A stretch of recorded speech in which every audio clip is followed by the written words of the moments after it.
अखिलेश यादव ने क्यों बनाया पीडीए? बहुजन समाज पार्टी और बहन मायावती से क्या है कनेक्शन? जी हां दोस्तों, मैं हूं इंजीनियर स्नेहा और आप देख रहे हैं नेशनल चौपाल।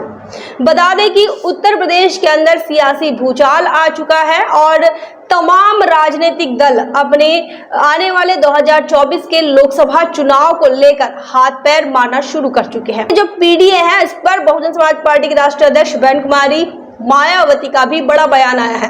बहन कुमारी मायावती जी का यह कहना है कि पीडीए मात्र एक तुकबंदी है, इसके अलावा कुछ नहीं।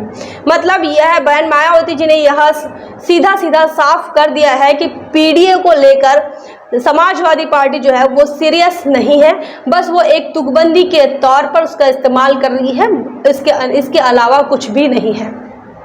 बता दें कि पीडीए के माध्यम से अखिलेश यादव पिछड़ों को एकत्रित करना चाहते हैं, पिछड़ों का वोट पाना चाहते हैं, वही दलितों का वोट भी समाजवादी पार्टी को चाहिए। इसी के साथ साथ अल्पसंख्यक शब्द का उन्होंने इस्तेमाल किया है। मुस्लिम समाज का अलग से उन्होंने नाम नहीं लिया है। अल्पसंख्यकों में तमाम लोग आते हैं, सिख ईसाई आते हैं, बुद्धिस्ट आते हैं, मुस्लिम आते हैं, पारसी आते हैं, तमाम लोग आते हैं और ऐसे में अखिलेश यादव ने स्पेसिफिक मुस्लिम समाज का नाम नहीं लिया है। तो क्या मुस्लिम समाज से दूरी बना रहे, ये भी सवाल आज आ रहा है। वही दूसरी बात यह आ रहा है कि दलितों को रिझाने का भी प्रयास इस पीडीए के माध्यम से हो रहा है। वही जिस प्रकार से गैर यादव ओबीसी वो एकत्रित हो रहा है, संगठित हो रहा है, तो उन्हें लगता है कि सब सिर्फ और सिर्फ यादव वोट के भरोसे जीता नहीं जा सकता और इसीलिए वो पीडीए के नाम से पिछड़ों को भी एकत्रित करने का फार्मूला उन्होंने दिया है। पी से पिछड़ों को वो एकत्रित करना चाहते हैं, लेकिन तमाम जो ओबीसी नेता है, जो कि गैर यादव ओबीसी नेता है, जिसमें खासकर ओम प्रकाश राजभर है, जिसमें खासकर निषाद पार्टी के नेता डॉक्टर संजय निषाद हैं, जिसमें खासकर जयंत चौधरी हैं, जिसमें खासकर ओबीसी नेता जो है महान दल के नेता हैं, वो महान दल के नेता केशव देव मौर्य है और ऐसे कई ओबीसी समाज के जो कि गैर यादव कम्युनिटी से आते हैं। अनुप्रिया पटेल है, पल्लवी पटेल है, ये तमाम लोग जो है वो गैर यादव है और ऐसे में तमाम गैर यादव नेताओं को एकत्रित नेताओं की अपनी अपनी पार्टी है, अपना थोड़ा थोड़ा वोट बैंक है। हालांकि अनुप्रिया पटेल जो है वो अपनी पार्टी के साथ फिलहाल बीजेपी के साथ है। वही संजय निषाद भी बीजेपी के कैबिनेट मंत्री है। वही सुहेलदेव भारत समाज पार्टी के राष्ट्रीय अध्यक्ष ओम प्रकाश राजभर, इनकी भी बड़ी बयानबाजी बीच बीच में आते रहती है।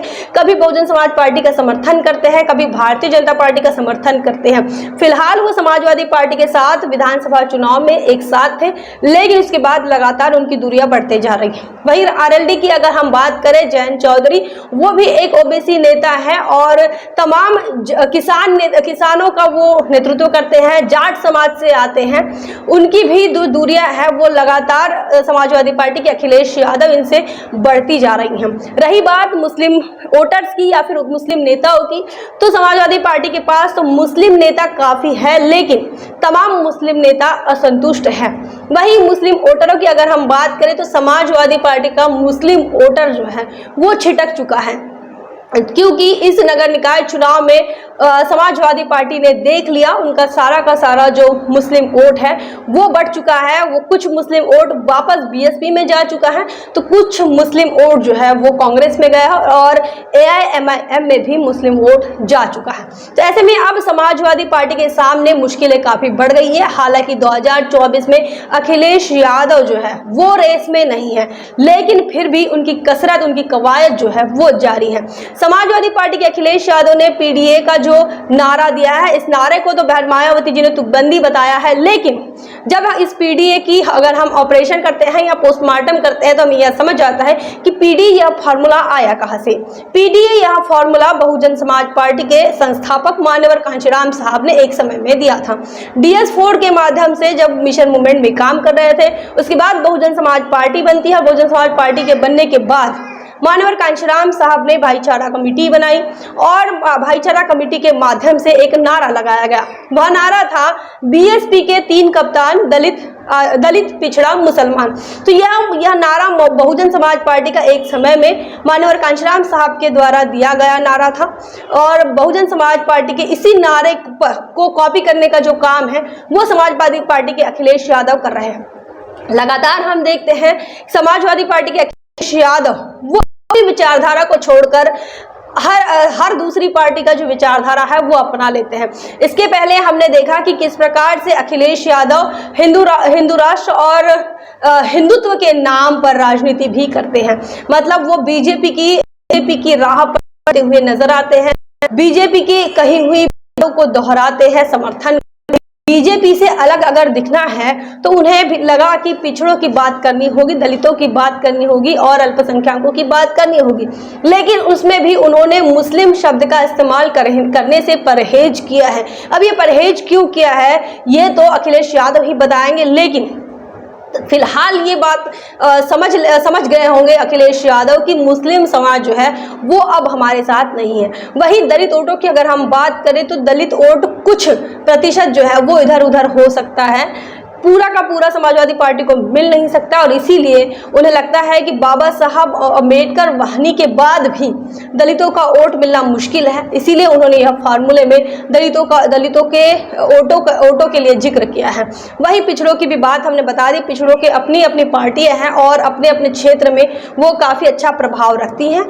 ऐसे में यादव के अलावा गैर यादव जो वोट है वो समाजवादी पार्टी को नहीं मिल रहा और इसीलिए अखिलेश यादव अब पिछड़ों को और दलितों को और तमाम संख्या करने के लिए कसरत कर रहे हैं। मतलब कि नकल जब करते हैं तो नकल कभी भी सफल नहीं होती है, क्योंकि उसका ओरिजिन जो रहता है, उसका जो होता है वो काम कर चुका है। अब उसी फॉर्मूले पर फिर से काम करना यह मूर्खता होती है। लेकिन अखिलेश यादव बार बार यही गलती करते हैं। अपने विचारधारा जो कि समाजवाद की विचारधारा है, उस विचारधारा को कभी वो बीजेपी के साथ जोड़ देते हैं, कभी बसपा के साथ जोड़ देते हैं। अब फिर से उनका एक बयान आया है, उस बयान में उनका यह कहना है कि आने वाले 2024 के लोकसभा के लिए उन्हें कांग्रेस से और बसपा से परहेज नहीं है। मतलब आने वाले समय में वो बसपा के साथ भी जा सकते हैं और कांग्रेस के साथ भी जा सकते हैं। तो इस प्रकार कंफ्यूजिंग जो लीडरशिप है वो लगातार अखिलेश यादव की नजर आ रही है। मैच्योरिटी की कमी जो है वो अखिलेश यादव के पॉलिटिक्स में दिखाई देती है। लेकिन आने वाले 2024 के लोकसभा चुनाव के लिए कवायद जो है वो अखिलेश यादव भी कर रहे हैं, भले ही वो रेस में ना हो। फिलहाल जो है पीडीए को लेकर आपका क्या मानना है? क्या मान्यवर कांशीराम साहब के इस फॉर्मूले को लेकर क्या सफलता हासिल कर पाएंगे अखिलेश यादव? क्या लगता है आपको? कमेंट सेक्शन में जरूर लिखें। बने रहे नेशनल चौपाल पर, तब तक के लिए जय भीम, जय भारत। बहुजन विचारधारा को घर घर तक पहुंचाने के लिए हमारे YouTube चैनल को सब्सक्राइब करें, लाइक करें, कमेंट करें, शेयर करें और बेल आइकन की घंटी दबाना ना भूलें।